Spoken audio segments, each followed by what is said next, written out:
arrependas. Tens, contudo, a teu favor que odeias as obras dos nicolaítas, os quais eu também odeio. Quem tem ouvidos, ouça o que o Espírito diz às igrejas. Ao vencedor dar-lhe-ei que se alimente da árvore da vida que se encontra no paraíso de Deus.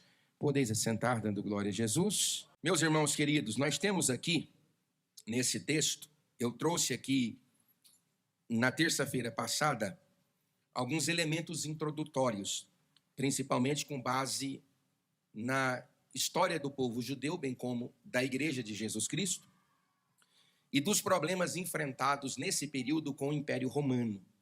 Faz-se necessário dizer que da 6ª década até a 9ª década, que é o período que esse livro foi escrito, o Império Romano muda o seu comportamento em relação à Igreja.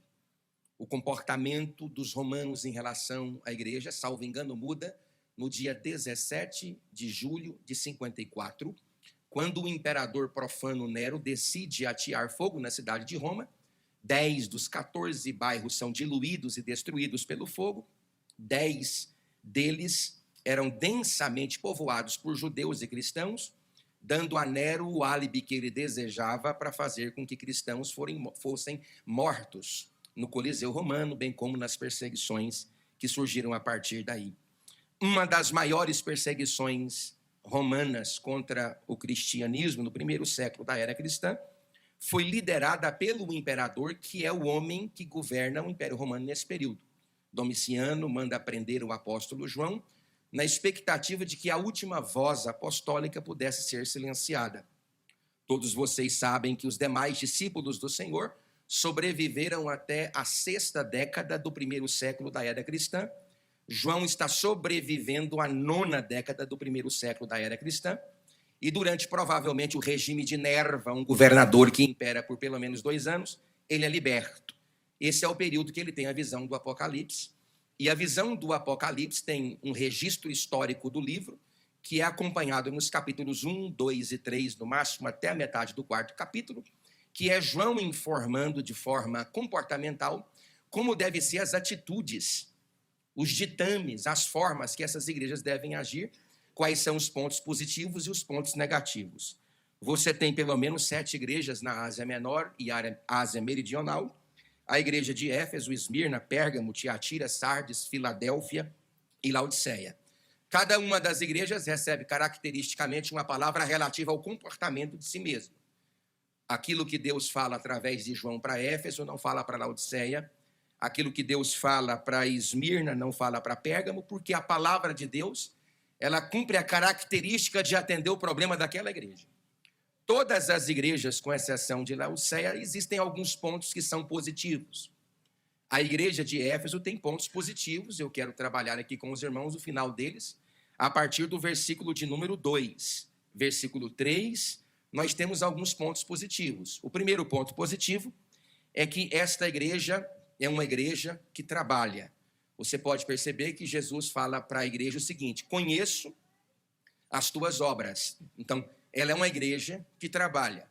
É uma igreja que o índice de produtividade dela é altíssimo. É uma igreja que tem, de fato, uma desenvoltura comportamental e ministerial. Pegue, por exemplo, o livro histórico de Atos dos Apóstolos, a partir do capítulo 18, capítulo 19 e capítulo 20, que você vai perceber o maior desenvolvimento missionário da história do cristianismo no primeiro século da era cristã. Quando você vai ler os historiadores que estudam Paulo, você vai admitir a possibilidade de que na Ásia Menor e Meridional, entre 4 a 4,5 milhões de pessoas conheciam o nome de Jesus através do ministério direto e indireto do apóstolo São Paulo. Tanto é verdade que em Atos dos Apóstolos, capítulo 19 e capítulo 20, os mandatários da Ásia Menor se reuniram porque o templo da deusa Artemis estava quebrando. Um templo com mais de 112 metros de comprimento, por 60 metros de largura, com capacidades fenomenológicas para abrigar o maior número de idólatras, que faziam também trabalhos e cultos sensuais. Então, toda essa estrutura idólatra estava caindo por terra diante do poder do evangelho. Então, a igreja de Éfeso é uma igreja que cresce e que trabalha muito. Quando você vai ler, por exemplo, Atos dos Apóstolos, capítulo 20 e capítulo 21, você vai perceber a curiosidade de que já havia um presbitério formado ali naquela igreja. De todas as igrejas visitadas pelo apóstolo Paulo, esta foi a que ele mais apacentou. Ele ficou ali por pelo menos 36 meses pregando, apacentando. Então a igreja era uma igreja de obras. A segunda característica dela é que ela era uma igreja que sofre. O que é uma igreja que sofre? Veja, conheça as tuas obras, tanto o teu labor. Vamos repetir a palavra labor no 3? 1, 2, 3. Labor. A palavra labor significa serviço prestado sob pressão. Quais são as dificuldades que eu tenho hoje na igreja? É de perceber que aqueles que estão conosco não suportam a pressão do trabalho. Nem todos suportam a pressão, é verdade. Mas nós estamos vivendo numa época de secundarismo, secularismo, subjetivação do reino de Deus, de forma tamanha que a maioria das pessoas na igreja não são mais participantes cultuais. São apenas pessoas que vêm assistir, assistentes de culto. Nós temos uma profunda dificuldade de encontrar pessoas na igreja que suporta trabalhar sob pressão. E você não tem a ideia, querido irmão, da pressão que era trabalhar. Eu estive agora vendo o relato de, ainda nesse tempo, agora neste ano, pessoas da África muçulmana que vão ser batizadas nas águas. A única pergunta que o pastor faz antes de batizar essas pessoas é que se elas estão dispostas a morrer por causa do nome de Cristo. Se o pastor percebe que as pessoas titubeam nessa afirmação, o batismo é suspenso. Aí quando eu olho para o evangelicalismo dentro do cenário nacional, eu percebo que nós não temos competência, habilidade, nem disposição para suportar um trabalho sob pressão. Qualquer dificuldade aqui, a pessoa fala de abandonar o cargo. Qualquer dificuldade que você tem na igreja, a pessoa fala de abandonar a posição. Que tipo de aliança você fez com o dono da obra? Porque se a sua aliança é comigo, ela vai ser quebrada. Se a sua aliança é pura e simplesmente denominacional, ela vai ser quebrada. Agora, se a aliança da igreja de Uberlândia é com Deus, pode levantar o inferno que se levantar, ele vai cair pelo poder do nome daquele que vive e reina para sempre. As pessoas não conseguem trabalhar sob pressão. Não conseguem trabalhar e aqueles que trabalham não conseguem produzir sob pressão. Mas essa igreja suporta a pressão. Vocês já leram a história de Orígenes, discípulo de Clemente, que era discípulo de Pantenos, lá na cidade de Alexandria? Orígenes tentou se entregar para ser martirizado 2 vezes. Sabe por que ele não se entregou? Por que ele não conseguiu se entregar? Porque a sua mãe escondeu todas as suas roupas. E ele ficou com vergonha de sair nu, exibindo o seu corpo na praça pública, por isso ele não se entregou. E louvado seja Deus por isso, porque ele fez um dos debates apologéticos mais fenomenais da história do cristianismo contra Celso. Mas os primeiros cristãos suportavam trabalhar sob pressão. Eu estava conversando com o pastor Amadeu Joaquim Bastos, e ele disse para mim que pegava cavalo para levar o relatório da igreja com centavo por centavo, 84 quilômetros, lá na região de Gurupi. Eu cansei de correr atrás de Tatu, na região de Parnaguá, Curimatá e Corrente do Piauí, em 1998, para poder ter uma proteína para comer. Eu tomei posse aqui na igreja no ano de 2018. Em 2017, em novembro, eu fui visitar um pastor meu, assalariado por mim, que eu cheguei lá, ele estava caçando bicho para poder comer, com a família grande. Lá vem ele no mato com gambá. Aí você coloca a pessoa para ficar na porta, uma semaninha, ela não chega no horário. Eu vou falar. Você põe a pessoa para limpar um banheiro, para ficar numa coisa, para atender uma agenda numa época dessa, você não consegue encontrar as pessoas, porque elas não estão dispostas a trabalhar. Quanto mais trabalhar sob pressão. Irmão, eu dou desculpa para você me abandonar todos os dias. E você me dá desculpa para eu não olhar em você todos os dias. Mas é exatamente por causa do amor de Deus que você me encara e eu te encaro. E nós vamos crescendo com os nossos defeitos. E no fim o nome de Jesus é sempre glorificado.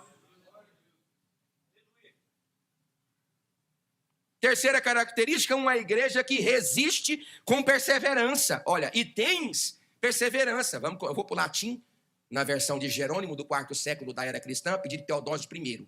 Daqui a pouco eu vou para lá. Mas repita, tens perseverança no 3. 1, 2, 3.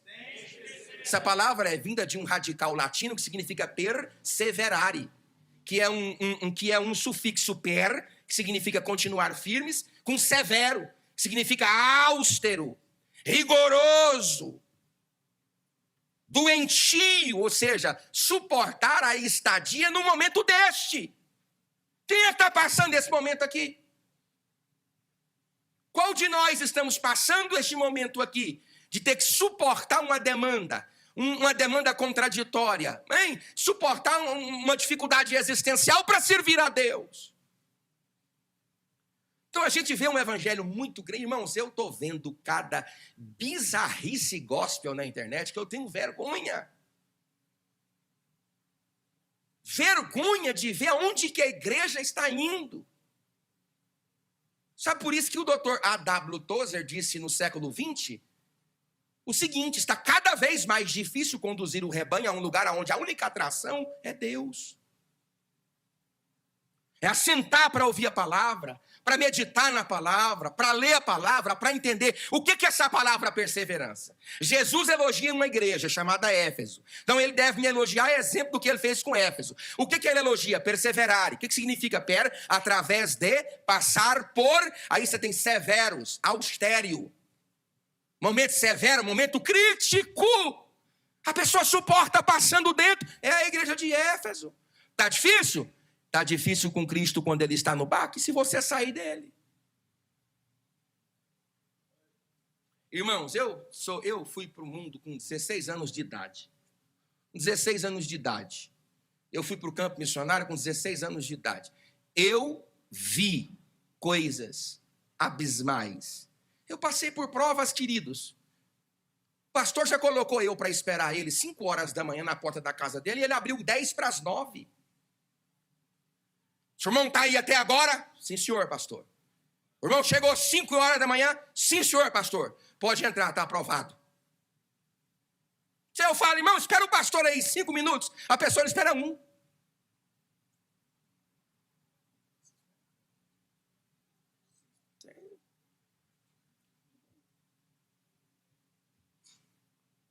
Eu não entendo mais como funciona. Eu tenho um trunfo na minha vida, irmãos. Ô, trunfo. Oh Deus, eu te louvo porque eu vou para o céu, o Senhor não sabe, e o Senhor sabe o quanto foi difícil, mas eu vou para o céu sem nunca ter tocado em nenhum dos meus 12 pastores.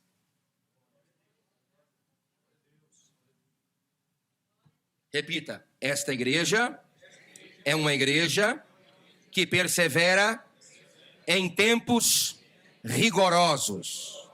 Quarta característica, uma igreja ortodoxa. Olha aqui que Jesus fala, olha aqui, ó. Tu suportastes, irmão Júlio, olha aqui, ó, provas por meu nome. Meu nome. Meu nome. Tu suportastes provas por meu nome. Olha, até o 3º século da era cristã, já haviam, por causa da identidade cristológica, que não era bem compreendida, 80 seitas. 80. Quantas seitas, irmãos? Já aprendeu essa aqui na aula hoje. Haviam os ebionistas que negavam a divindade de Cristo. Havia os gnósticos que negavam a humanidade de Cristo. Havia os arianos que diziam que Cristo foi criado. E se Cristo foi criado, ele não é Deus. Portanto, é a mesma vértice de entendimento cristológico que as testemunhas de Jeová têm. O que você vai responder para uma testemunha de Jeová? Quando ele, de forma muito, porque o que a testemunha de Jeová faz quando bate na sua porta é apresentar um sofisma. É uma mentira muito bem parecida com a verdade. Eu estudei filosofia seminarística do Padim. Pastor estudou do padre, estudei. Estudei 6 períodos de filosofia. Quando eu não sabia a resposta da pergunta perguntada, eu sofismava. Porque se o professor não tivesse a capacidade de identificar o sofisma na resposta, ele me fazia passar, embora eu não ter sabido absolutamente nada do que eu estava falando. Você pega a pergunta, faz uma pergunta, usa o sentido recíproco, e aí você põe algumas palavras e pronto, o cara faz só assim na caneta vermelha. É um sofisma. Aí ele chega para você na sua porta, eu quero falar com você. Aí ele fala, você sabia que Cristo foi criado? Eu sei, ele foi criado por Deus. Se você diz que Cristo foi criado, então ele não é Deus, porque Deus ele é eterno, errier, acher, errier.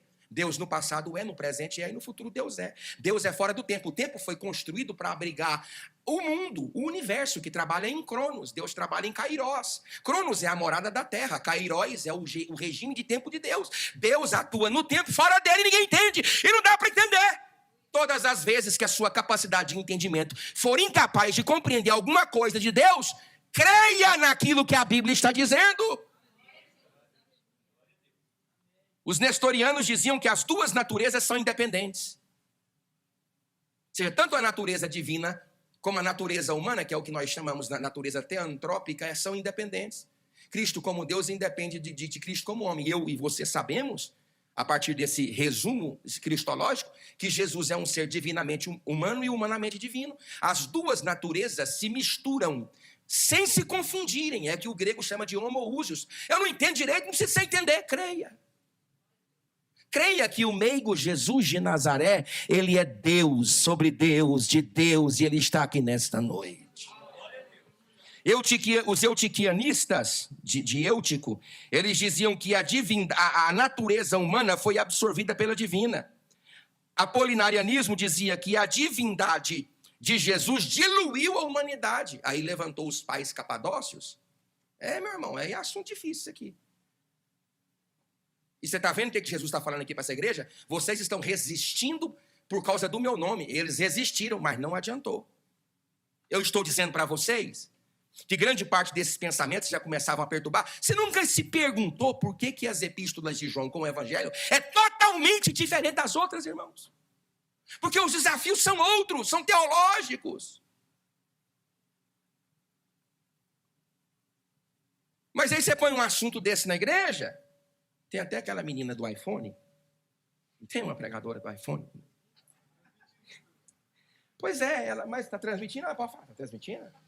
Pode falar. Ela mesmo disse, eu até prego Bíblia, mas não tem curtida e nem compartilhamento. Foi o que ela falou. Foi eu que estou falando, não. Ela falou, vai lá no meu canal para você ver. Tem conteúdo bíblico, embora eu nunca tenha achado. Também nunca pesquisei. As pessoas não querem entender Deus. Não querem conhecer Deus, querem oba-oba, sentir na igreja. Irmão, repita comigo, igreja também é lugar de pensar. Sim. Às vezes Deus te convida a cerebrar, não celebrar. Às vezes é assim. Os monofisistas acreditavam que Deus é uno e se manifesta como Pai no tempo de Pai, como Filho no tempo de Filho, como Espírito no tempo de Filho. Então, a natureza trina, Bereshit, bara Elohim, ela é refutada pelo... Então, esses problemas já ocorriam nessa época. Mas esse viés aqui, tu suportastes prova por meu nome, tanto carrega a identidade de provas advinda de perseguições, como também provas advindo da cristologia. Irmãos, olha aqui para mim. Eu posso ser um cessacionista. Eu posso acreditar. Vocês estão ouvindo o pastor, irmão? Diga amém. Eu posso acreditar, pastor Alex, que os dons cessaram. Não há problema quanto a isso. Eu posso não acreditar que a evidência do batismo com o Espírito Santo é o falar em línguas. Eu posso acreditar nisso e eu vou para o céu com essa crença. Por quê? Porque o meu desentendimento ou o desentendimento dos reformados em relação a nós, os pentecostais, não ameaçam o propósito soteriológico da Bíblia. Agora, desmanchar a cristologia já se torna heresia. Tem gente que crê que o Espírito Santo atua com o falar de línguas. Existem pessoas mais piedosas do que você e mais cheias do Espírito Santo do que você, porque a evidência do Espírito Santo não é aquela gritaria absurda. A evidência legítima do Espírito Santo é: se o teu inimigo te pede pão, dá-lhe de comer. Se ele te pede água, se ele tem sede, dá-lhe de beber. Se ele tem frio, dá para ele a túnica. Se ele te força a andar 1 milha, ande com ele 2. Se ele te dá um tapa na sua cara, vire o outro lado. Fazendo isto, amontoarás sobre a sua cabeça brasas vivas do altar. Isso é ser cheio do Espírito Santo. Ser cheio do Espírito Santo é evidência a partir de fruto: amor, paz, longanimidade, benignidade, mansidão, domínio próprio. Contra estas coisas não há lei. Eu posso ir para o inferno tendo sobre mim a evidência dos 9 dons espirituais, mas eu nunca, absolutamente nunca irei para o inferno tendo em mim a geração dos frutos do Espírito Santo no meu caráter e na minha vida.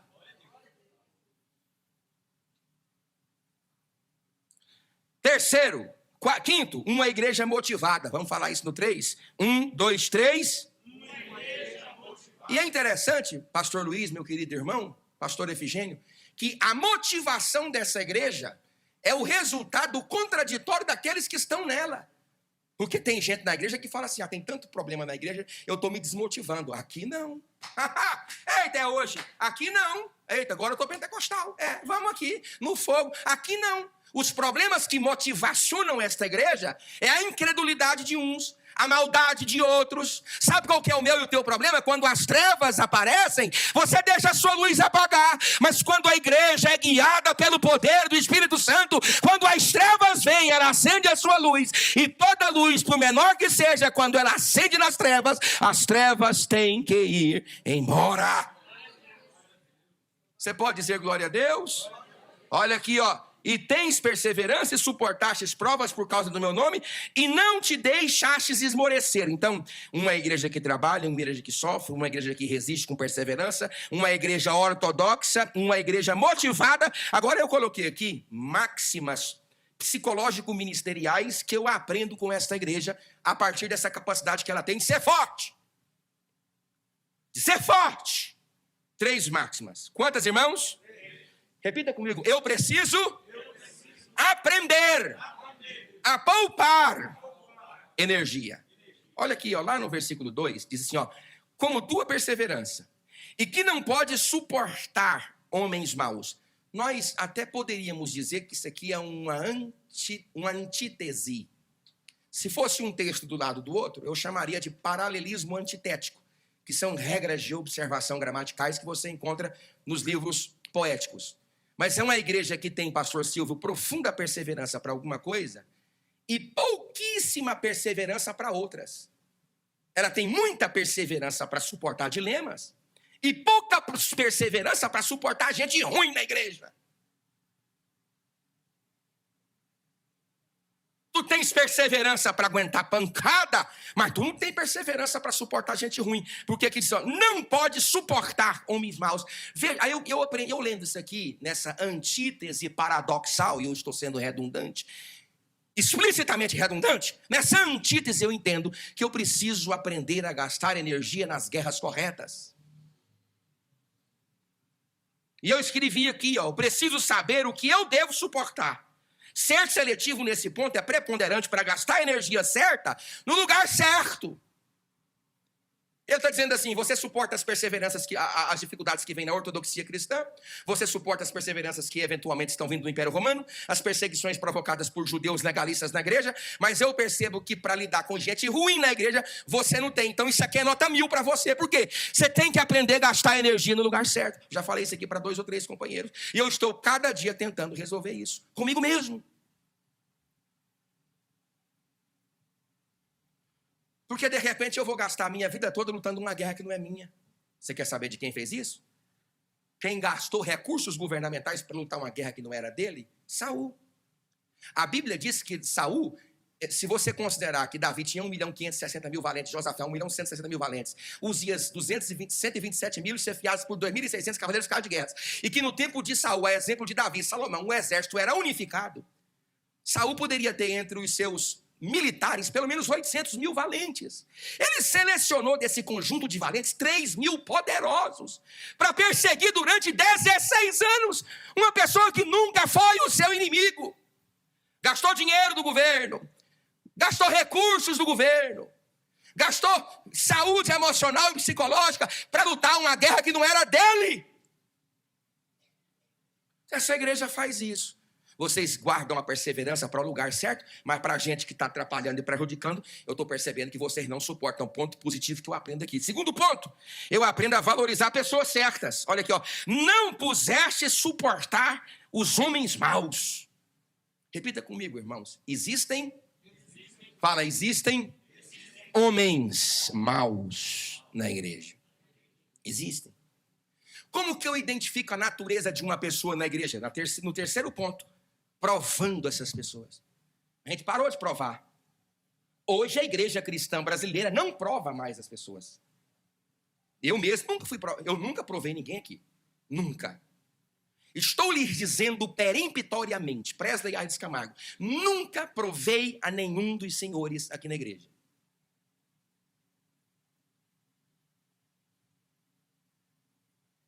Irmãos, pastor Sebastião Fiel da Paixão, quando eu cheguei lá em 1999, ele disse assim, meu filho, eu disse, sim senhor, ele disse, desce essa estante livro por livro para procurar um documento para mim. Eu desci.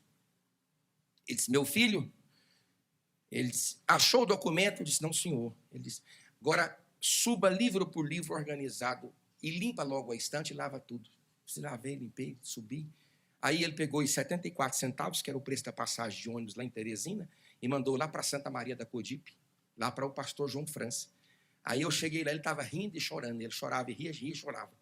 Eu disse assim, o chefe te provou hoje? Eu digo, provou? Com o quê? Ele disse, provou, sei lá, hoje. Não teve nada demais. Porque eu não identifiquei a prova que ele me imputou como prova, porque eu já vinha de provas existenciais fenomenais.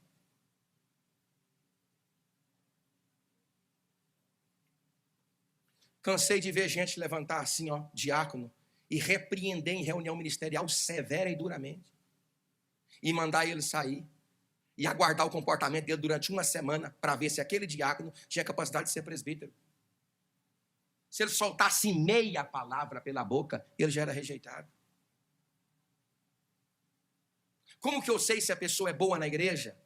Se eu colocar a pessoa à prova. E sabe qual que é a ideia de prova, como resgate tropológico do grego? Colocar a pessoa no fogo. Porque a ideia de prova bíblica, eu estou falando de contextos etimológicos, a ideia de prova bíblica neotestamentária é subjugar o ouro no fogo, para que o fogo retire do ouro as impurezas. Por que eu identifico uma pessoa que é má na igreja? Porque eu submeto essas pessoas à prova. Agora, quando você joga a pessoa na prova, ela pula fora e vai para outra igreja. Porque nós, irmãos, eu posso ser honesto com os irmãos, diga amém. O nosso maior desejo é se sentir bem na igreja. E deixa eu dizer para você, deixa eu lhe dizer uma verdade. Todas as propostas que nós fazemos, na expectativa de trazer as pessoas de fora para cá, Jesus não fez nenhuma delas. Todos os convites de Jesus foi o seguinte, carregado dessa frase, se você quiser ganhar a sua vida, você vai perder ela. Estou parafraseando. Se você quiser perder a sua vida por amor de mim, você vai achar ela. Todo aquele que vir após mim, tome a sua cruz, estaca de execução no grego, negue-se a si mesmo e siga-me. Se eu fazer um apelo desse, irmão, por mais poderosa que seja a minha palavra, e por mais inteligível, entendível que seja aquilo que eu falei, a pessoa não vai querer. Nós criamos um conto de fadas na igreja que não existe, as pessoas vêm para cá por causa dele. E quando elas caem na igreja, elas percebem que as pessoas aí são difíceis. Que nós aqui somos difíceis. E que se eu só vou aprender a suportar uns aos outros, se eu enxergar nesse processo a dificuldade do outro. E se vocês enxergarem a dificuldade de nós. Irmão, vocês entendem o que eu estou falando? Digam amém. Então, pastor, quais eram as dificuldades dessa igreja? Primeiro, crise da liderança. Irmão, você já viu o diabo ferir uma igreja pela cauda? Nunca, nunca, absolutamente nunca. O inimigo que se propõe desmanchar uma organização vai desmanchá-la pela cauda. Ele desmancha pela cabeça. Ele pode até fazer revoltos intempéries, incontroláveis na cauda, para poder abalar a cabeça, mas sempre será na cabeça. Aonde que o diabo infiltrou pessoas nessa igreja? Entre os líderes. Uma crise de liderança, ó, com os falsos líderes. Homens maus, arrogantes, mentirosos e heréticos. Eu mesmo, quando terminarmos esta obra, especificamente física e estrutural, quero entrar numa campanha de oração profunda com Deus, para que Deus faça a obra que a gente não pode fazer com as nossas mãos. Eu não quero apenas que o templo se embeleze na sua estrutura física, mas que cada um de nós sejamos uma beleza diante daquele que vive e reina. Você pode levantar a sua mão e dizer glória a Deus? Então, as 4 crises. A primeira, crise da liderança, com os falsos líderes. Essa ideia de falso aqui, etimologicamente falando, é hipocrisia. O que é hipocrisia? A grosso modo, é a capacidade que eu tenho de expressar com palavras e comportamentos aquilo que eu não sou em essência. E está cheio de gente na igreja, doente vendendo cura. Cheio de guerra vendendo paz. Cheio de ódio, vomitando amor. Que Deus nos livre de todos esses males. Que Deus me livre, que Deus te livre, que Deus nos guarde, em nome de Jesus. Segunda crise dela, exercita disciplina.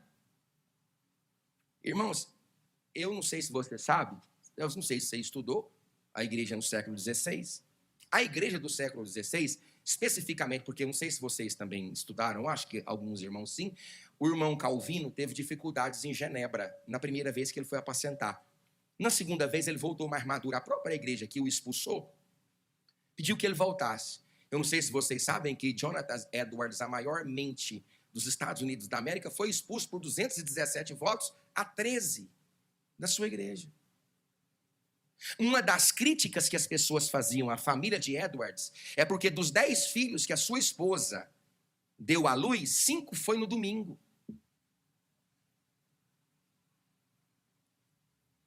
Esses homens vão pagar um preço diante de Deus, irmãos. Porque a irmã, a Sarah Edwards, o irmão orava de cavalo, Jonathan Edwards, ela orava no gabinete. Ele é reformado. Eu estou falando de pessoas que não creem na evidência do Espírito Santo no sentido de, por exemplo, línguas estranhas. Mas ele entrou devagar enquanto ela orava, uma reformada. E ele a viu flutuando 40 centímetros do chão de joelhos. As pessoas implicaram com ela na igreja porque ela deu à luz a 5 filhos no domingo.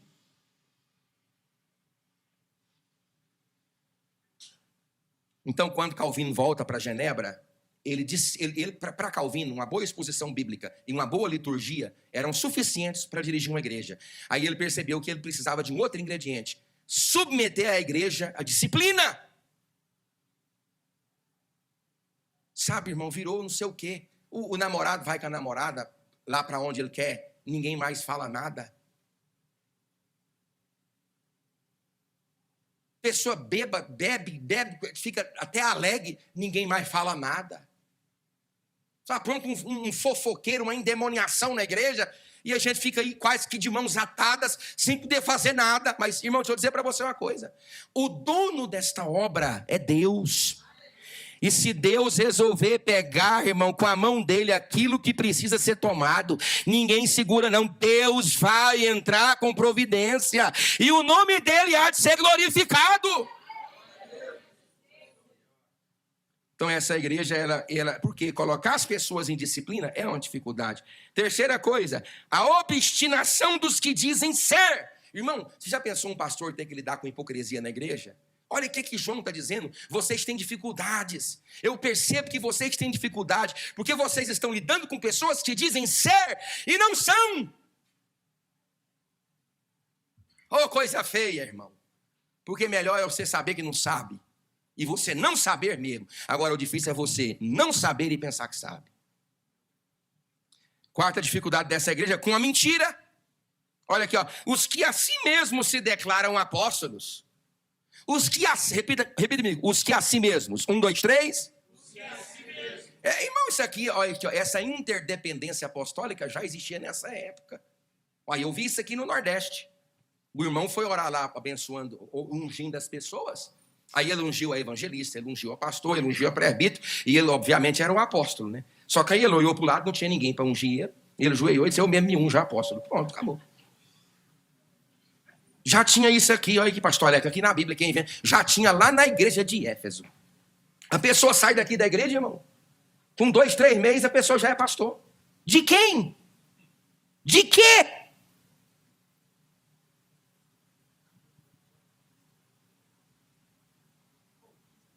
Não sei, meu Deus do céu, tem misericórdia.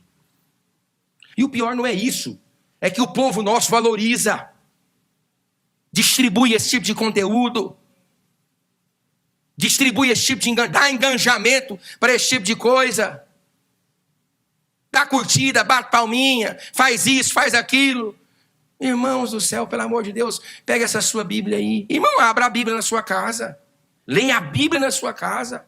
Veja, tenta investigar cultural, historicamente, aquilo que eu estou falando são problemas da cotidianidade hoje, que você já havia 2000 anos atrás. Então, ele tinha que lidar com essa quarta dificuldade, com a mentira. Primeiro, crise na liderança, a dificuldade de ter que botar pessoas em disciplina, a obstinação dos que dizem ser e não são, e com a mentira na igreja. Eu vou terminar essa aqui agora, falta aqui 5 minutos.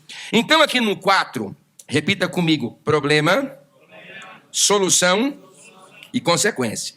Então, essa igreja aqui, evangelista junto, tem um problema. Aí Jesus fala para ele: o problema de vocês é um. Tenho, porém, contra ti que abandonastes o teu primeiro amor. Irmãos, cuidado com não tem nada não. Cuidado. Porque a crítica de Jesus em relação a esta igreja não é a ausência de amor, mas a qualidade dele.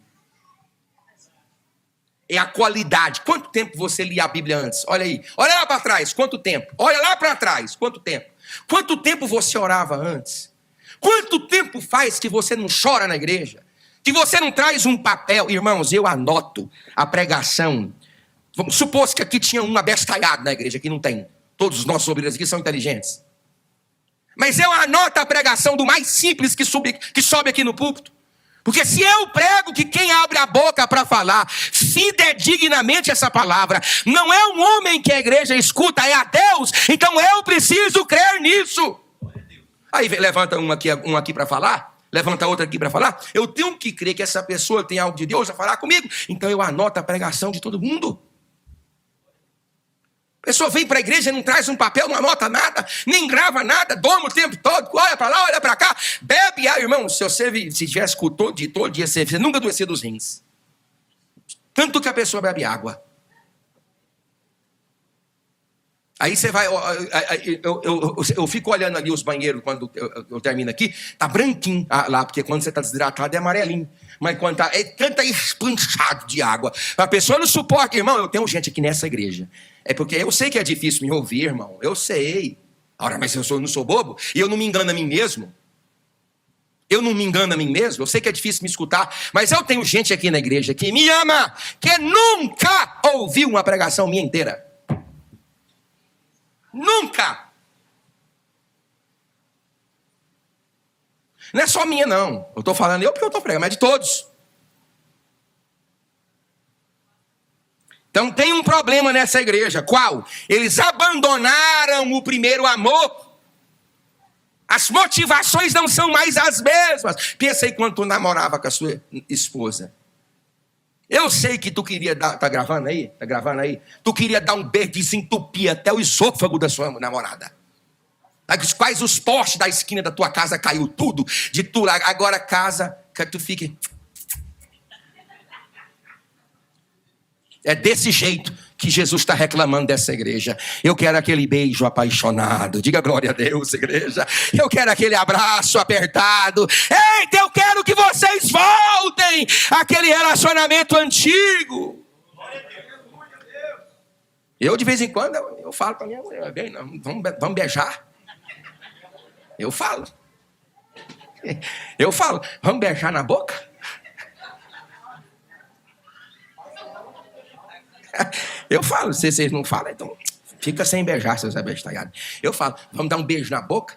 É assim, vocês estão ouvindo, irmão? Diga glória a Deus. Jesus olha e disse: eu quero aquele primeiro beijo. Estou parafraseando. Eu quero aquele primeiro abraço. Eu quero aquelas horas de joelho na minha presença. Eu quero a volta à leitura da palavra. Eu quero vocês frequentando os trabalhos de oração da igreja. Eu quero uma igreja mais apaixonada. Esse é o problema da igreja, perder o primeiro amor. Qual que é a solução? Jesus disse, repita comigo: lembra-te, pois, de onde? Olha, lugar. Não é? Onde caíste? Quando foi que você caiu? Quando foi que você perdeu isso, irmão? Quando foi que você perdeu? Você perdeu que dia? Volta atrás. Volta lá atrás, aonde você caiu. Volta. Aí eu coloquei aqui, na solução. Pensar quando e pensar onde. Lembrar de onde. Lembra quais foram suas primeiras atitudes erradas. Recomece. Volte. É a solução. Agora, consequência. Eu não vou falar muito e vou sair de Éfeso para não enrolar. Lembra-te, depois de onde caíste, e arrepende-te e volta à prática das primeiras obras. Repita comigo isso aqui, irmãos. O amor da igreja associada às obras dela. Porque amor é abstrato e só se evidencia a partir de obras manifestas. Então, Jesus está dizendo assim: eu quero que vocês comprovem o amor que sentem através da obra que vocês professam. Eu quero que vocês vivam obras. Volte àquelas obras apaixonantes. Eu louvo a Deus, irmãos, pelos irmãos da igreja, os homens. Eu fiz uma convocação. Pedi para os obreiros virem. Eles vieram apaixonantemente. Os homens vieram apaixonantemente. Fiquei um pouco decepcionado com as irmãs. Uma única irmã veio ajudar, a irmã Adriana. Porque a minha esposa não conta, ela já está. A irmã Adriana não conta, porque ela já está. Uma única irmã. Umazinha, irmã Efigênia. Nós, os obreiros, tínhamos 8 trabalhando. É vergonha. É vergonha, meus irmãos. Tem algo errado na nossa fé. Eu preciso evidenciar a minha fé em obra. Aí tem a programação da igreja. Você coloca todas as outras. Quantos vocês podem para poder não... Não. Olha, o irmão Leandro veio aqui esses dias ontem. Veio de bicicleta, na situação dele em recuperação. Voltou na casa dele de bicicleta para buscar uma ferramenta. Voltou de novo, veio com a ferramenta errada. Voltou outra vez na frente da bicicleta. Voltou para cá pelejando, lutando, quase que não andando direito. Mas veio trabalhar. Irmão, nós temos que voltar às primeiras práticas na obra de Deus. Aí tem, repita comigo, problema, solução e consequência. E foi Jesus que disse, não foi eu. Se não, venho a ti e moverei do teu lugar o teu candeeiro.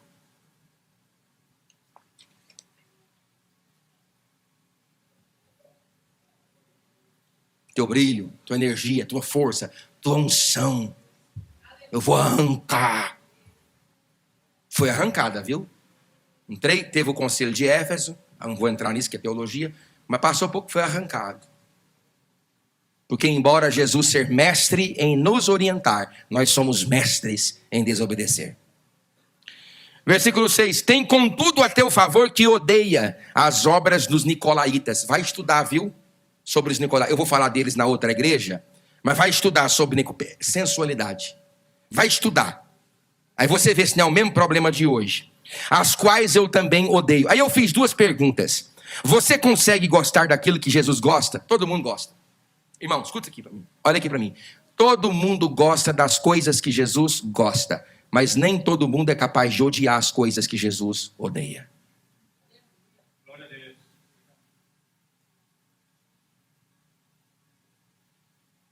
São discussões bobas na igreja. Eu posso tomar cachaça? Eu posso fazer tatuagem? Eu posso ir não sei aonde. Discussões tolas, significantes. Os pais da fé se levantarão como sóis diante de Deus, naquele grande dia. E nós desapareceremos diante deles como átomos. Porque nós estamos numa estupidificância de questionamentos tão gritantes, tão berrantes na igreja, quando nós deveríamos estar debatendo coisas extraordinárias que enchem o céu da sua glória, que despovoam o inferno e vão atrás das almas vivas para glorificar a Deus na eternidade. Eu sei que você gosta daquilo que Jesus gosta, mas você consegue odiar aquilo que Jesus odeia? Quem tem ouvidos para ouvir, ouça o que o Espírito diz às igrejas. Ao vencedor dar-lhe-ei que se alimente da árvore da vida que se encontra no paraíso de Deus. Quantos podem dizer glória a Deus?